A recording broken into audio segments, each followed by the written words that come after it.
Hello and good afternoon. My name is Juergen Steinmetz, joining you from eTurboNews in Honolulu, Hawaii. And with me is Dr. Peter Tarlow, joining us from College Station in Texas.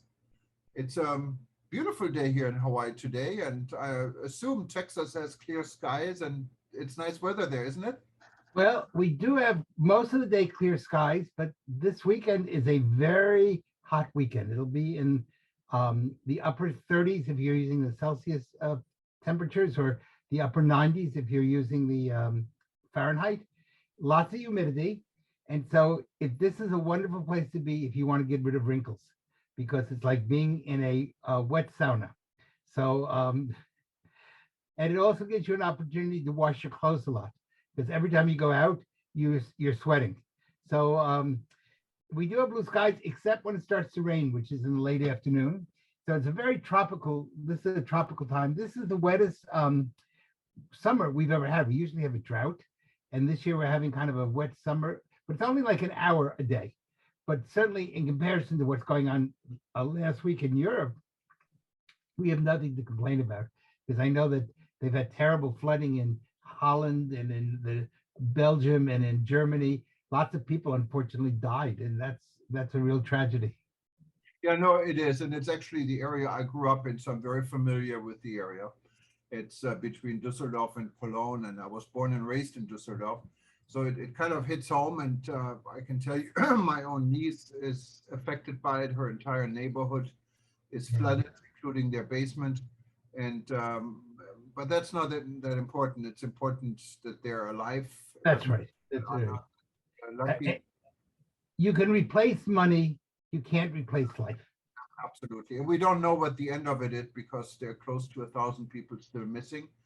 And hopefully they find them there, because also the communication is cut off. There is no cell phones, there is no electricity. So people will be able to actually communicate that they're okay. And that's what everyone is hoping for right now.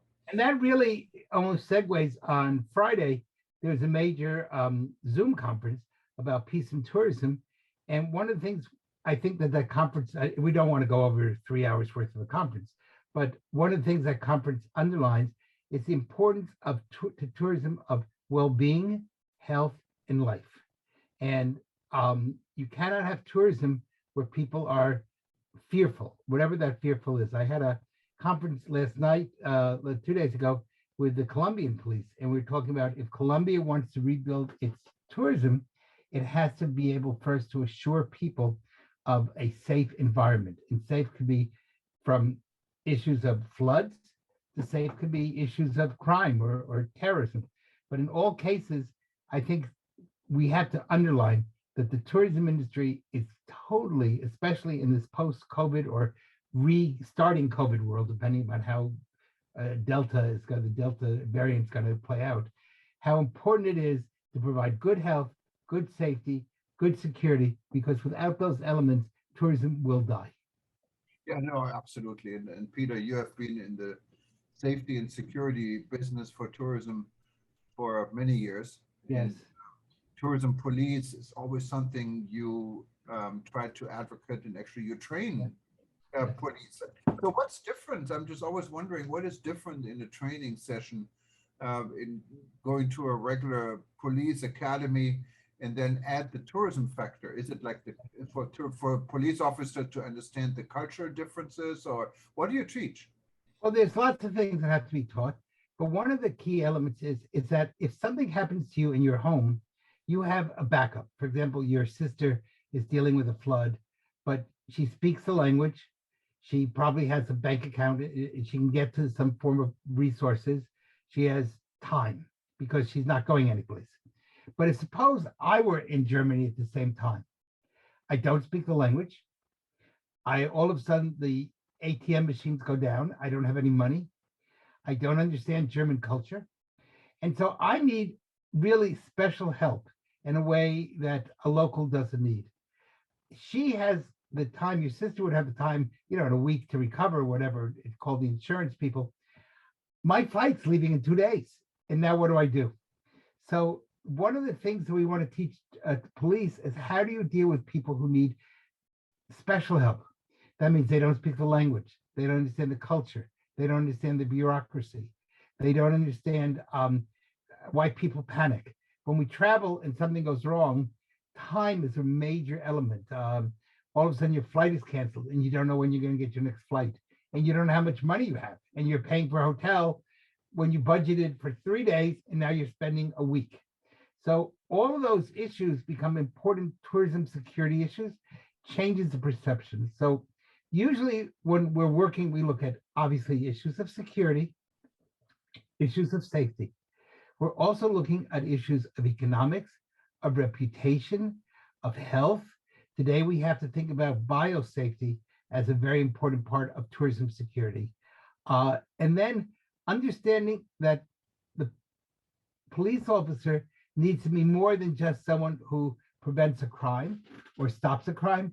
The police officer almost has to be like a mommy and a daddy, someone who's there to help, to facilitate, to help that person get back on their feet. And that takes a lot of work and a lot of training.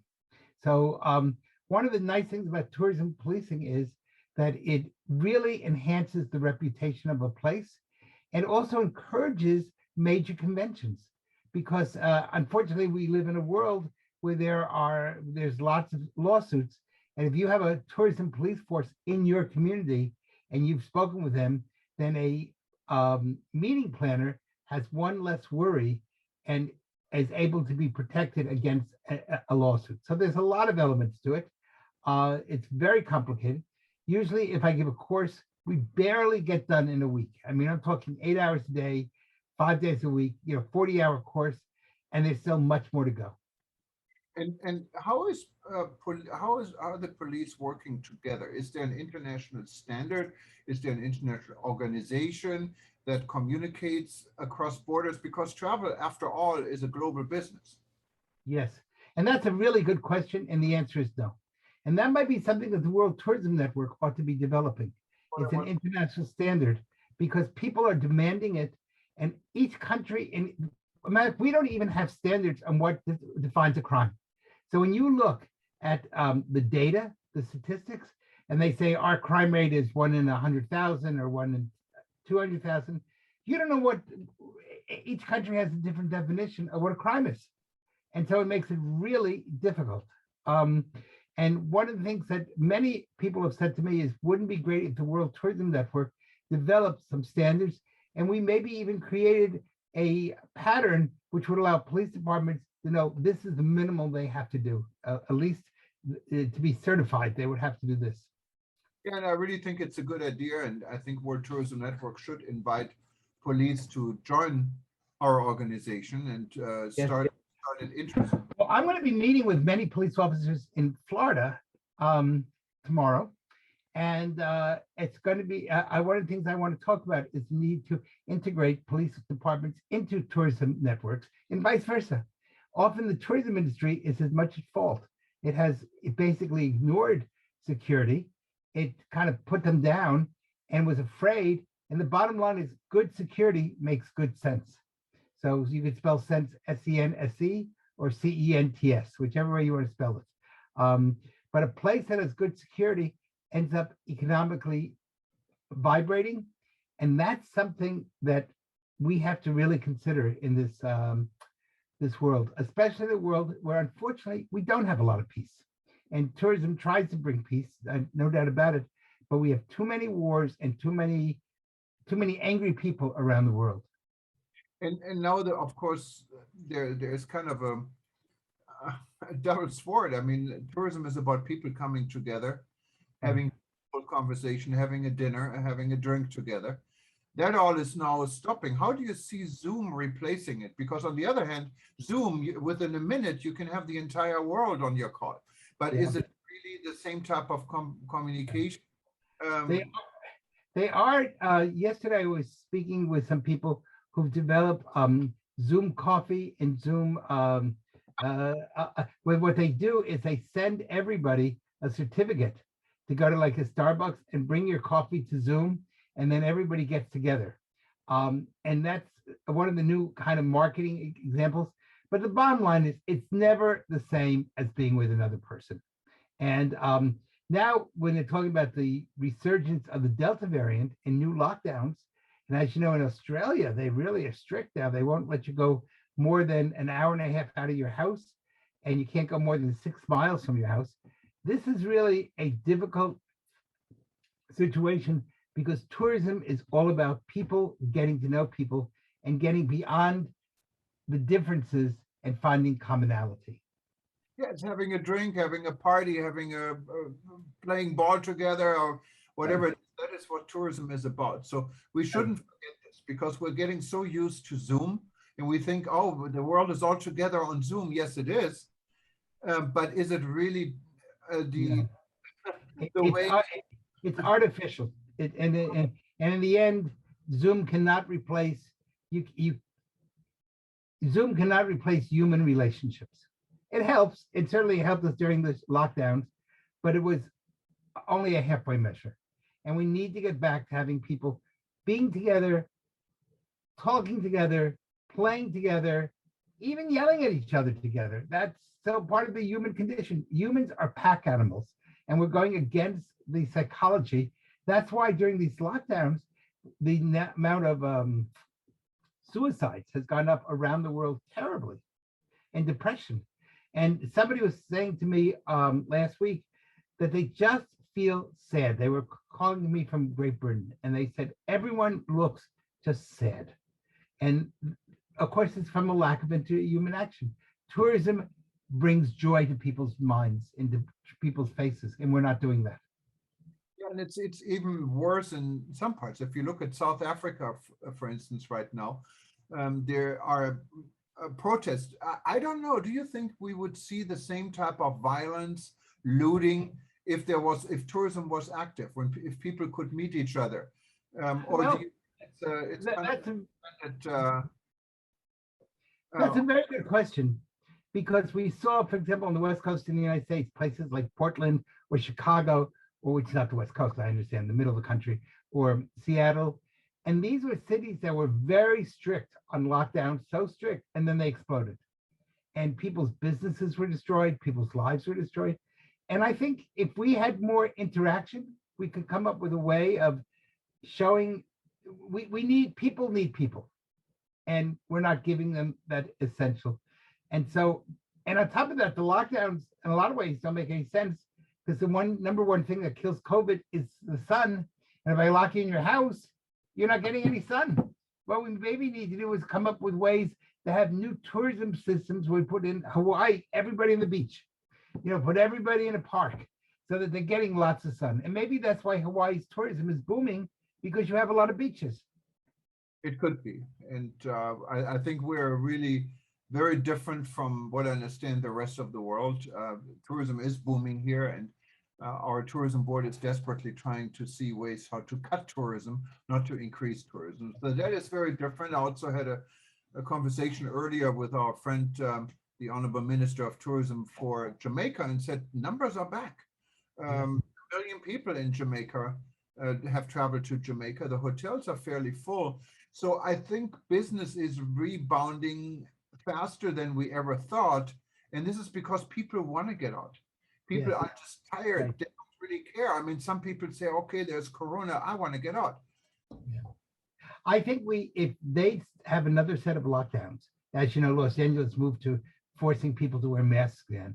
And if there's another set of lockdowns because of the Delta variant, I think you may see a lot of violence. Do not be shocked. I'm not saying it'll happen, but I would not be shocked were it to happen. And people need people. And I think that's why Jamaica is a beach resort area. It attracts lots of people who want to be outside and in the sun. And that's a healthy place to be. Yeah, it's not only that, it's a fun place. I mean, you have the music, the reggae music, you have the drinks, all these things, and no big restrictions. You don't worry about being 21 and have some drinks at the pool, so it is.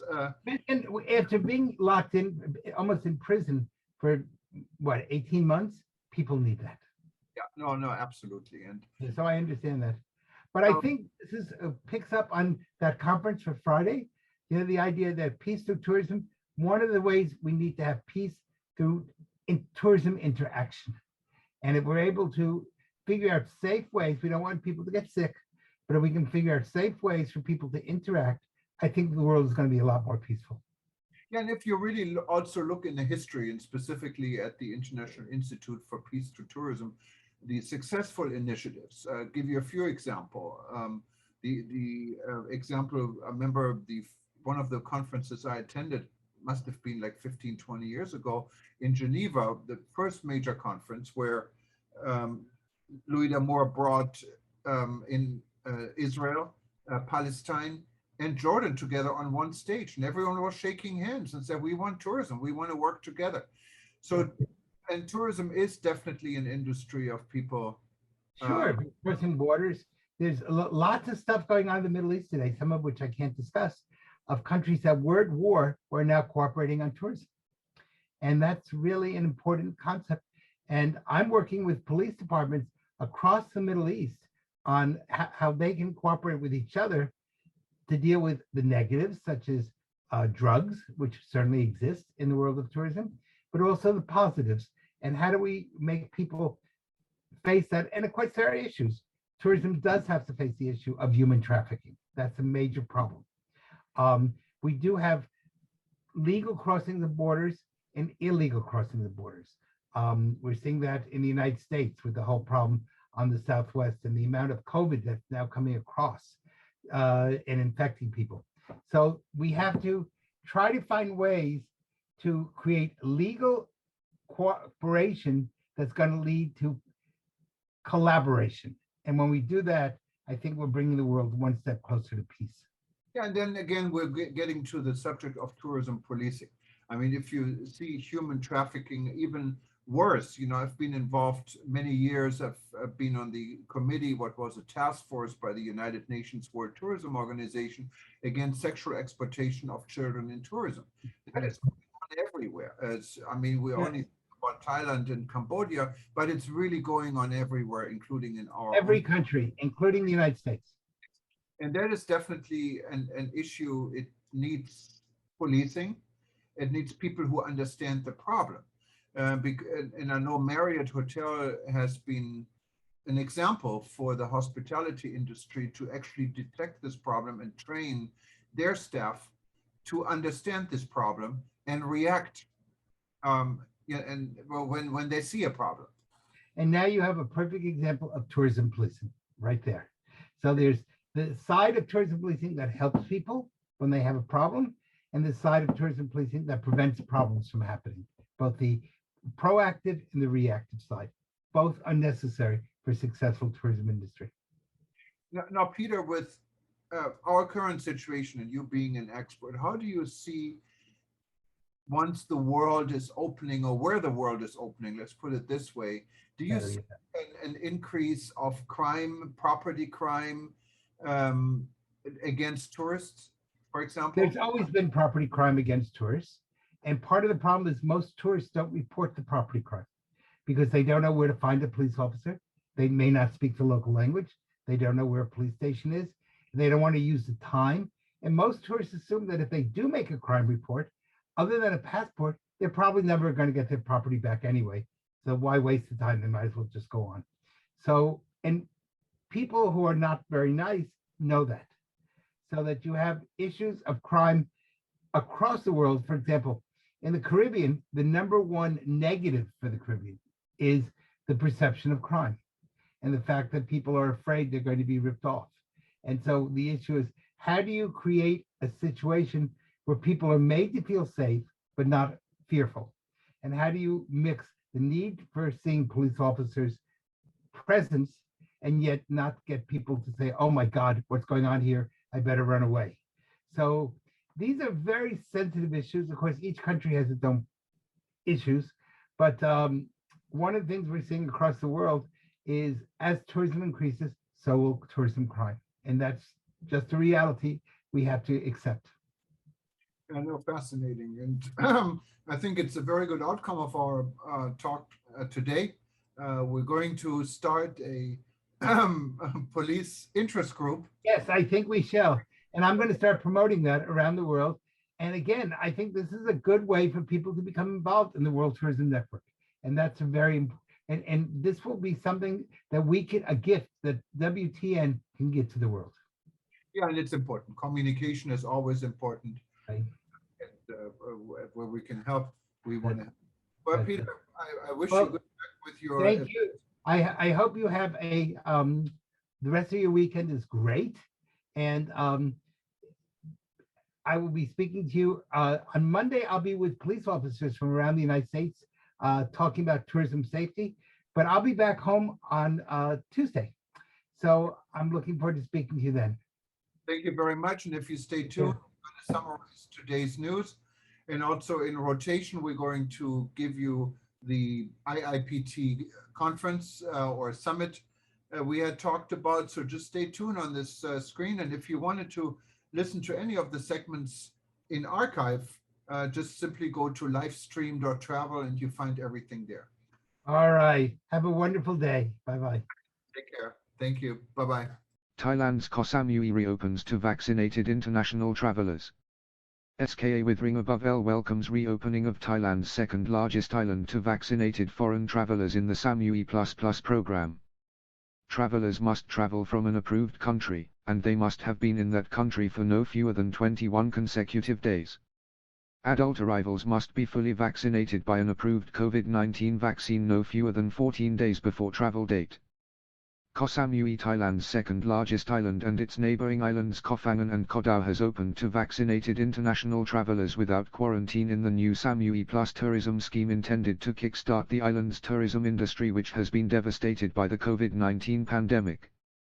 The Samui and model represents months of planning and close cooperation between the key tourism bodies of Thailand, the TAT, Thailand Association of Tourism, THA, Thailand Hotels Association, TAX, Tourism Association of Koh Samui, government and private sector, whose representatives attended last night's launch ceremony at the Banana Fancy Resort on Samui's famous Choing Beach. Samui and Plus model at a glance, how it works for vaccinated international visitors.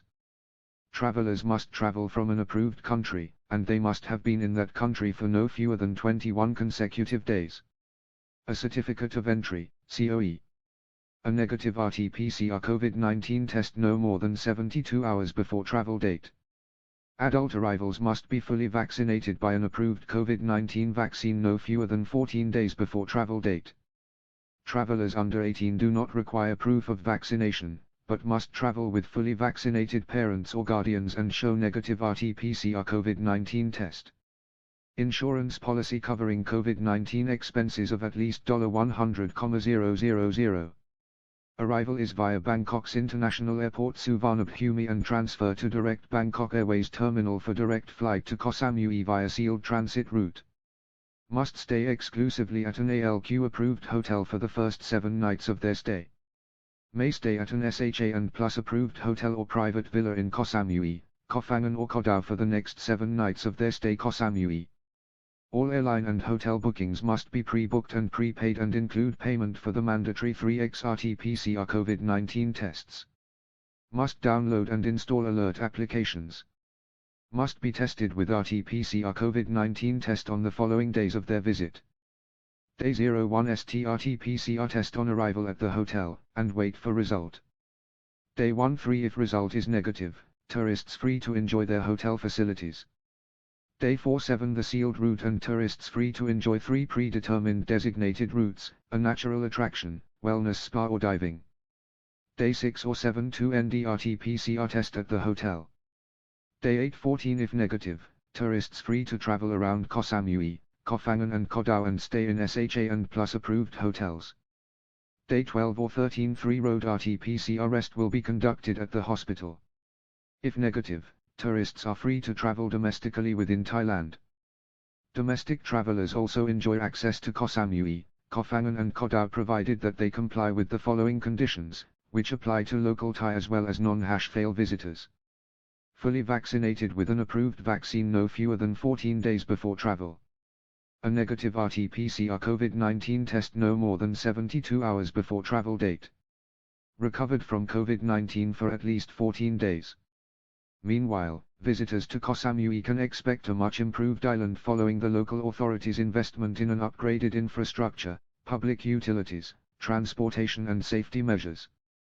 Commenting on the reopening of Koh Samui to international tourism, James McManaman, President of SKA with Ring Above El International Samui said, "We are absolutely delighted that this day has come. We've been watching the Phuket Sandbox scheme which launched on July 1st very and firmly believe that the Samui and model, which is different to Phuket, has all the elements in place to make it a success. Obviously this is a work in progress, but it's a great start to get our beautiful island back on track towards recovery of its much needed tourism." SKA International Samui is committed to helping Koh Samui and its people rebuild the local economy. For the past year the origination has been working closely with all stakeholders in the travel and tourism industry on the recovery process through its successful #Rediscover Samui campaign, now adopted by all of our 6 member clubs in Thailand, which has included new promotional video, media fams, webinars and talks on tourism recovery through our SKA Talks Thailand series. U.S. travel welcomes Biden's remark on lifting international travel ban to U.S. The science says U.S. can safely reopen international travel now, particularly for countries that have made considerable progress toward vaccinating their citizens. More information on the timing for lifting international travel bans could come within the next several days. With proper safeguards in place, studies by U.S. Department of Defense, Mayo Clinic, and Harvard University have independently concluded the safety of air travel. Each day that outdated restrictions on travel exist wreaks economic damage on our nation. U.S. Travel Association Executive Vice President of Public Affairs and Policy Tori Emerson Barnes issued the following statement on President Biden's remark on reopening international travel. "We welcome the President's remark, delivered with German Chancellor Angela Merkel, that more information on the timing for lifting international travel bans could come within the next several days. The science says we can safely reopen international travel now, particularly for countries that have made considerable progress toward vaccinating their citizens. With proper safeguards in place, studies by the U.S. Department of Defense, the Mayo Clinic and Harvard University have all independently concluded the safety of air travel today. Each day that outdated restrictions on travel exist wreaks economic damage on our nation, not to mention the personal toll on individuals separated from their families and loved ones. Travel bans related to Canada, Europe, and the UK alone cost the U.S. economy $1.5 billion every week, enough to support 10,000 American jobs. The U.S. travel industry urges the Biden administration, in accordance with the latest science, to swiftly revise its entry policies on international travel. Africa COVID-19 deaths rise sharply. Under-resourced health systems in African countries are facing dire shortages of the health workers, supplies, equipment and infrastructure needed to provide care to severely ill COVID-19 patients. COVID-19 deaths rose by more than 40% last week, reaching 6,273, or nearly 1,900 more than the previous week. Most of the recent deaths, or 83%, occurred in Namibia, South Africa, Tunisia, Uganda and Zambia. African countries face shortages in oxygen and intensive care beds. Fatalities are rising as hospital admissions increase rapidly as African countries face shortages in oxygen and intensive care beds. COVID-19 deaths rose by more than 40% last week, reaching 6,273, or nearly 1,900 more than the previous week. The number is just shy of the 6,294 peak, recorded in January. Reaching breaking point. Deaths have climbed steeply for the past 5 weeks. This is a clear warning sign that hospitals in the most impacted countries are reaching a breaking point, said Dr. Matshidiso Moeti, World Health Organization, WHO, Regional Director for Africa. Under-resourced health systems in African countries are facing dire shortages of the health workers, supplies, equipment and infrastructure needed to provide care to severely ill COVID-19 patients. Africa's case fatality rate, which is the proportion of deaths among confirmed cases, stands at 2.6% compared to the global average of 2.2%.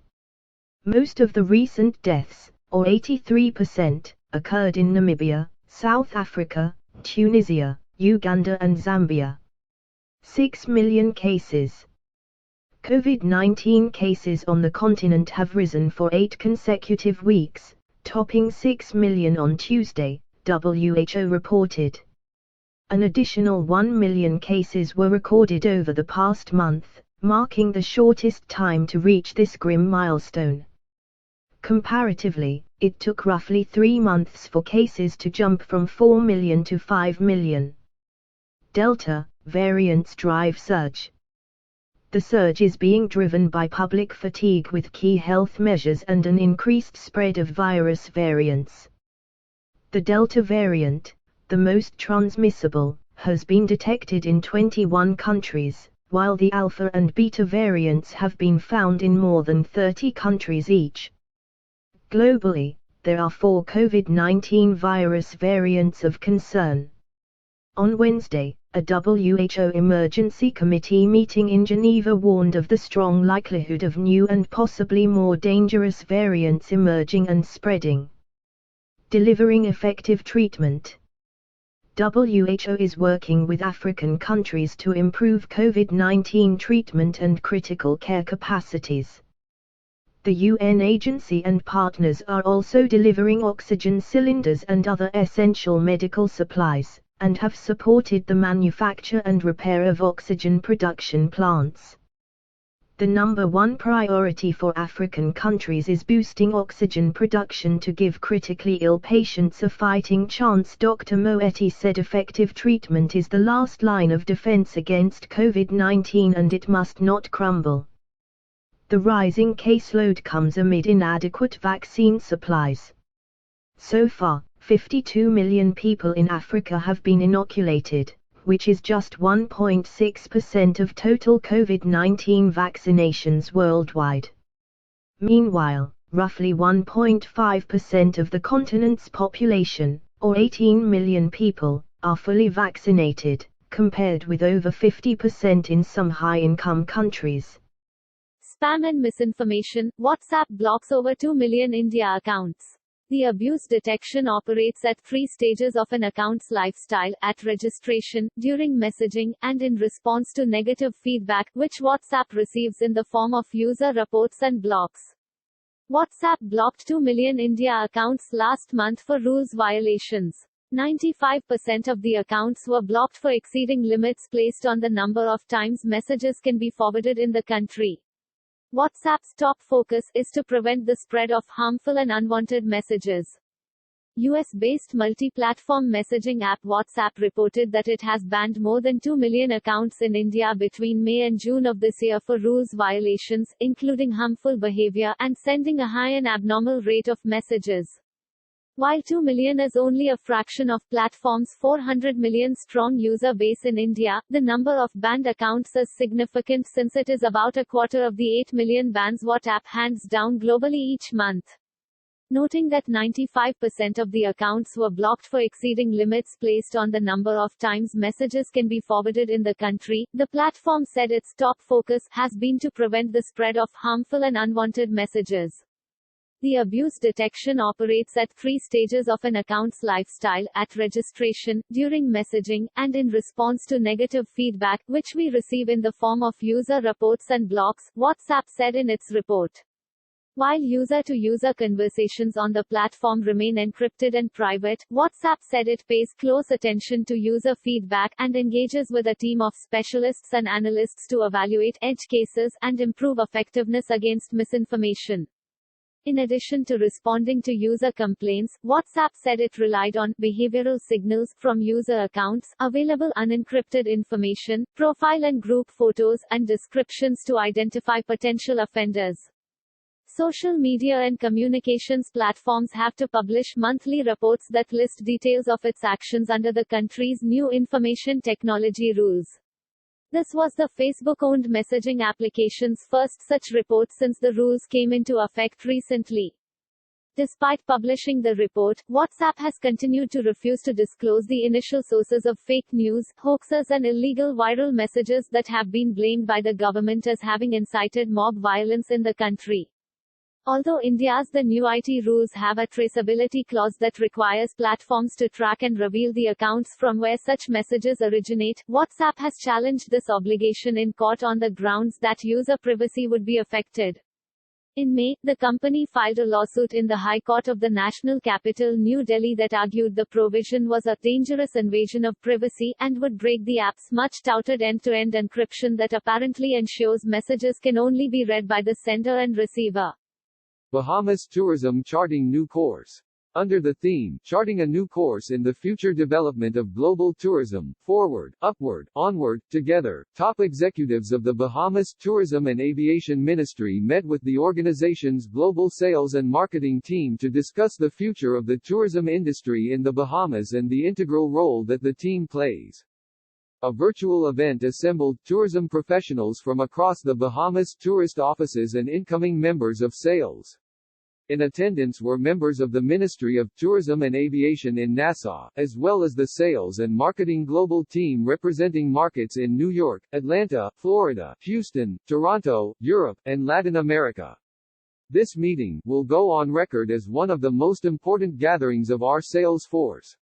The Minister of Tourism and Aviation, the Honorable Dionisio Daguilar, Parliamentary Secretary, Mr. Travis Robinson, Permanent Secretary, Mr. Reginald Saunders, the Director General of the Ministry of Tourism, Mrs. Joy Gibralou and the Deputy Director General, Mr. Ellison Tommy Thompson, Joint Executive Director of Global Sales, Mrs. Bridget King, for the three-day virtual event that assembled bright tourism professionals from across the Bahamas tourist offices and incoming members of the sales team. The event was held June 30 to July 2, 2021. The Minister of Tourism and Aviation, the Honorable Dionisio Daguilar, expressed that this meeting will go on record as one of the most important gatherings of our sales force in the 50-plus year history of our organization. In attendance were members of the Ministry of Tourism and Aviation located in Nassau, as well as the sales and marketing global team representing major markets in New York, Atlanta, Florida, Houston, Toronto, Europe and Latin America. Minister Daguilar spoke to the importance of the sales team and how they impacted the industry during the pandemic through their work in the digital space. He thanked members of the team leaving the market and welcomed new members who would be entering the market. Additionally, he reminded the team of their important call to action to make it better in the Bahamas for both visitors and locals alike. The Director General of the Ministry of Tourism, Mrs. Joy Gibralou, conveyed the importance of tourism being a business and reminded attendees that they are competing on a global stage. Furthermore, Director General Gibralou shared the revamped vision, mission and organizational priorities which were created to inspire, provide clarity and encourage efficacy within the organization and community. The Director General's presentation encapsulated the general post-COVID reopening and recovery strategy, operational strategies, key considerations for re-entering the market and a travel protocol update. Attendees of the presentation also got a preview of the newly revamped advertisement campaign and individual island voiceovers featuring brand ambassador Lenny Kravitz. The Executive Director of Global Sales and Marketing, Mrs. Bridget King, who hosted the global meeting, highlighted the priorities for her sales and marketing team. She charged them to continue working with airline partners and source leads, to rebuild relations and consciously build databases. Executive Director King stated that her team would continue to leverage audiences to get the word out that we're a safe destination and that we have 16 awe-inspiring islands. The team listened intently to panel discussions and presentations from various travel industry partners like American Airlines, Valeria Caribbean, Royal Caribbean Cruise Line, Sandals Resorts, Air Canada Vacations, Vacation Express, AAA, the Bahama Out Islands Promotion Board and the Nassau Paradise Island Promotion Board. The audience also had the opportunity to glean from their peers in the administrative operations, sports, groups, verticals, weddings and honeymoons and global communications departments. The three-day event concluded with a dynamic competition featuring 6 teams, each comprised of 5 members of the ministry's global sales and marketing personnel. Each team delivered an articulate, comprehensive presentation addressing the future of the Bahamas Tourist Offices (BTO) in the next 5 to 10 years. Teams analyzed current industry challenges and the future acceleration and change of digital technology. They tackled issues like the relevancy and purpose of the BTOs, human resource needs, team size, technological advancements and the need for a physical location, among other factors. Teams had 20 minutes to present their ideas to a panel of judges. The winning team received prizes courtesy of Sandals Resort, which was represented at the virtual conclave by Senior Regional Sales Manager West Coast, Ian M. Braun and Director of Industry Affairs, Alice McCalla. Deputy Director General, Tommy Thompson, closed the event by congratulating the winning team and all participants. The Deputy Director General described the gathering as an amazing 3 days and remarked, "I am pleased with the caliber of leaders coming up and know that the industry will be in good hands." Global Tourism Resilience and Crisis Management Center in Jamaica and Kenya sign MOU. Jamaica Minister of Tourism and co-chair of the Global Tourism Resilience and Crisis Management Center, GTRCMC, Honorable Edmund Bartlett, and Kenya's Cabinet Secretary, Ministry of Tourism and Wildlife, and Chairman of the GTRCMC, Eastern Africa, Honorable Najib Balala today, July 16, signed a groundbreaking Memorandum of Understanding, MOU, that will pave the way for the two centers to work together to develop policy and conduct relevant research on destination preparedness, management, and recovery. Minister Bartlett lauded the MOU signing as a huge leap for policy research. This will allow these two centers to collaborate in forecasting, mitigating, and managing risks related to tourism resilience caused by various disruptive factors. This is particularly relevant as we navigate and respond to the challenges brought by the ongoing COVID-19 pandemic. The signing took place during the Tourism Recovery Summit for African Ministers of Tourism currently underway in Nairobi, Kenya, where Minister Bartlett was invited to speak in his capacity as a well-respected global thought leader on tourism resilience and recovery.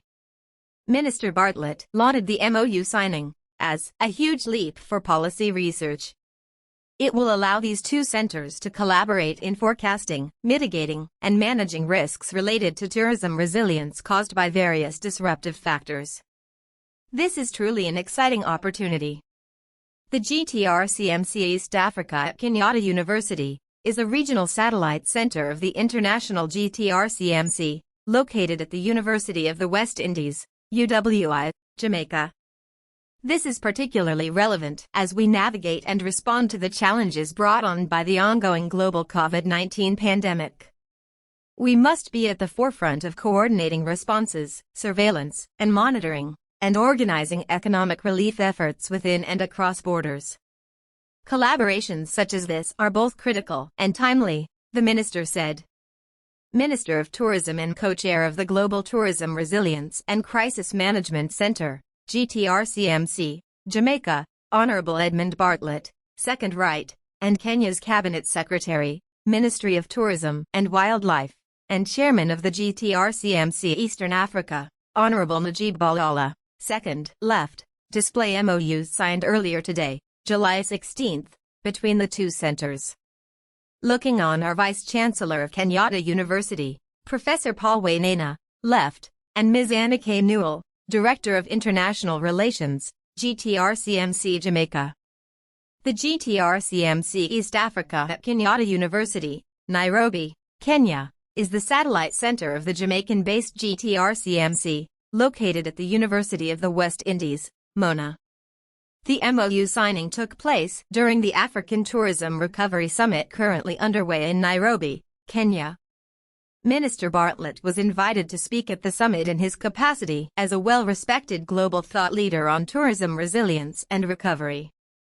Following the MOU signing, Honorable Najib Balala presented a check for KSH $10,100,000 to Minister Bartlett to support activities at the East Africa Center.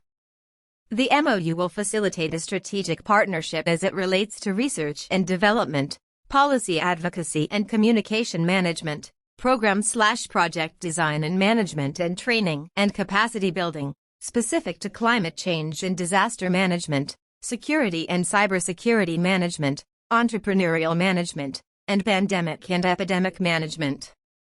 Kenya's Cabinet Secretary, Ministry of Tourism and Wildlife, and Chairman of the Global Tourism Resilience and Crisis Management Center, GTRCMC, Eastern Africa, Honorable Najib Balala, second left, presents a check for KSH $10,100,000 to Minister of Tourism and co-chair the GTRCMC Jamaica, Honorable Edmund Bartlett, second right, to support activities at the East Africa Center.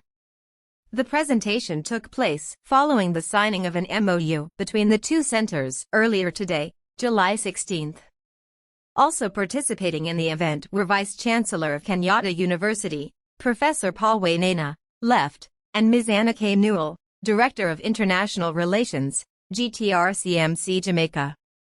The GTRCMC East Africa at Kenyatta University, Nairobi, Kenya, is the satellite center of the Jamaican-based GTRCMC, located at the University of the West Indies, Mona. The MOU signing took place during the Tourism Recovery Summit for African Ministers of Tourism underway in Nairobi.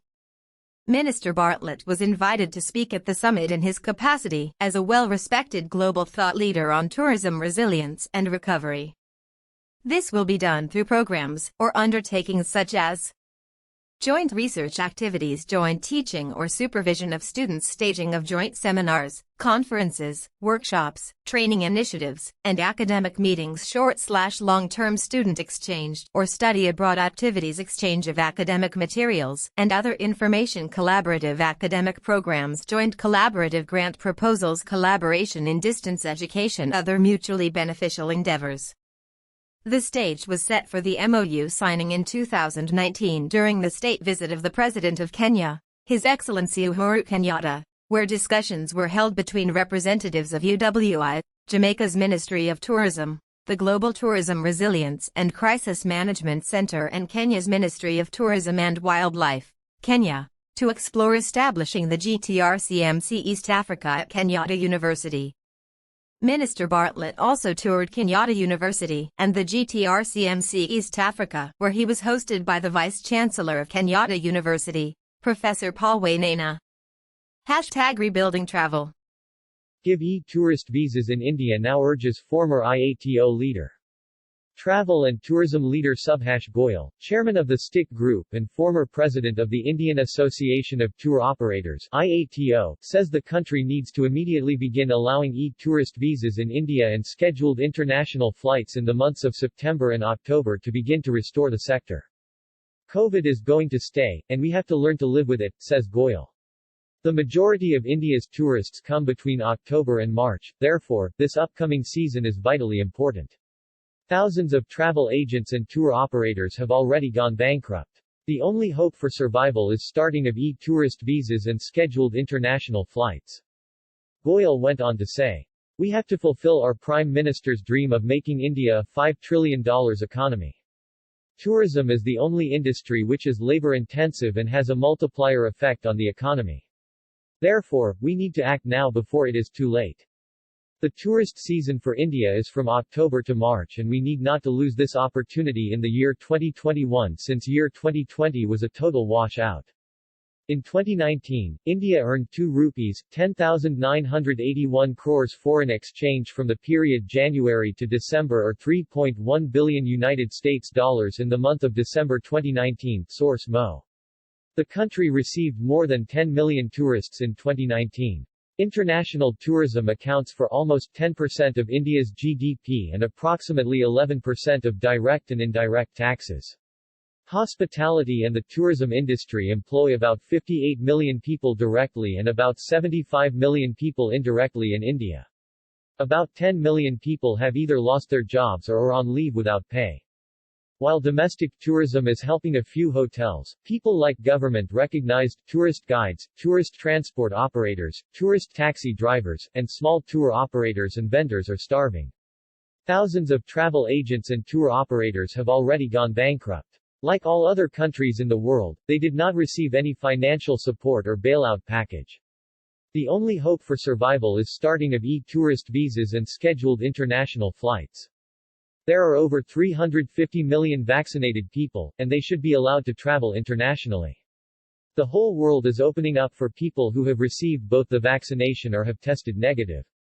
Some of the countries who are already allowing scheduled international flights are Switzerland, UK, Russia, Turkey, Sweden, Maldives, Mauritius, Armenia, Ukraine, Ethiopia, South Africa, Egypt, Serbia, Kenya, Uzbekistan, Dubai, Pattaya, Thailand, Montenegro, Zambia, and Rwanda.